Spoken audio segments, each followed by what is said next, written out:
ছুটির দিনের আমেজ, সাথে ধোয়া ওঠা গরম মাটন বিরিয়ানি আর শেষ পাতে রসালো লাল তরমুজ। যে কোনো ভোজন রসিকের কাছে এটি এক তৃপ্তির নাম। কিন্তু মুম্বাইয়ের ব্যবসায়ী আব্দুল্লাহ দুখাদিয়ার পরিবারের কাছে এই পছন্দের খাবারগুলোই শেষ পর্যন্ত কাল হয়ে দাঁড়ালো। ডিনার টেবিলের সেই হাসি ঠাট্টা যে মাত্র কয়েক ঘন্টায় শ্মশানের নিরাপত্তায় রূপ নেবে তা ছিল কল্পনাতীত। শুরুতে বিষাক্ত তরমুজের কথা শোনা গেলেও ময়নাতদন্তের চাঞ্চল্যকর মোড় এখন পুরো ঘটনাকে এক গভীর রহস্যের দিকে ঠেলে দিয়েছে। শনিবার রাত মুম্বাইয়ের ব্যবসায়ী আব্দুল্লাহ দুখাদিয়ার ঘরে তখন উৎসবের আমেজ। আত্মীয় স্বজনদের নিয়ে খাওয়ানো হয়েছে সুস্বাদু বিরিয়ানি। মেহমানরা বিদায় নেওয়ার পর রাত 1টায় তারা তৃপ্তি করে খেয়েছিলেন তরমুজ।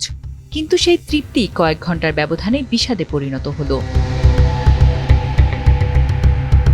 ভোর 5টা, যখন পুরো শহর ঘুমে আচ্ছন্ন, তখনই এই পরিবারটিতে শুরু হয় কান্নার আর্তনাদ। তীব্র বমি, ডায়রিয়া, একে একে নিস্তেজ হয়ে পড়েন আব্দুল্লাহ, তার স্ত্রী নাসরিন এবং 2 আদরের কন্যা জয়নাব ও আয়শা। সকাল হওয়ার আগে শেষ হয়ে যায় একটি সাজানো গোছানো পরিবার।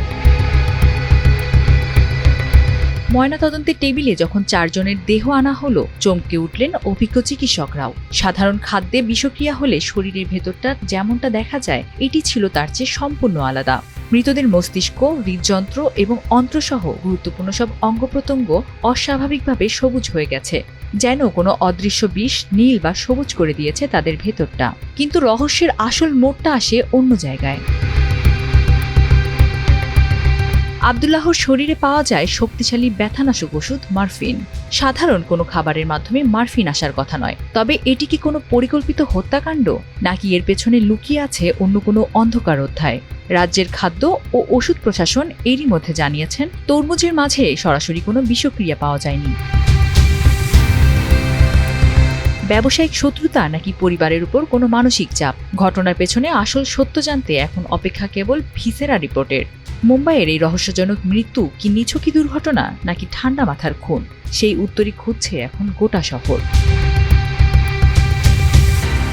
Sanjita Laboni, Times today.